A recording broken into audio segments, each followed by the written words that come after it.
La méthode de dépistage par coloration, c'est une méthode dite de colposcopie qui se fait en 2 temps, l'IVA, l'inspection visuelle à l'acide acétique, l'IVL, l'inspection visuelle au Lugol. La première chose, c'est d'introduire le spéculum pour écarter les parois vaginales de la patiente.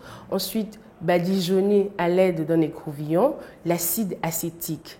L'acide acétylique, il faut préciser qu'il est dilué, donc il ne fait pas mal. On peut avoir une petite sensation de picotement. On attend 2 à 3 minutes pour faire la lecture. On a une modification de couleur. Au blanc, c'est un col qui n'est pas normal. Si le col reste rosé, c'est un col strictement normal. Ensuite, on prend la coloration au Lugol. Le Lugol, lui, colore un col sain en brun acajou.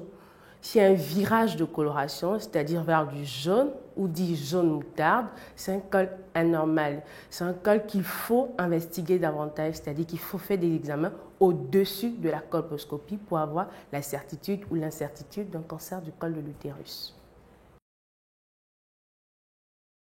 On va dire que c'est un intérêt diagnostic rapide, c'est-à-dire dans la prévention du cancer du col de l'utérus. Il faut dire simplement que cette méthode est fiable, elle est moins onéreuse et elle permet de faire des dépistages de masse, tout en précisant que dans ces dépistages de masse, les résultats sont instantanés, il n'y a pas de possibilité de confusion parce qu'à chaque dame, à l'instant, elle a son diagnostic, sinon elle a sa réponse.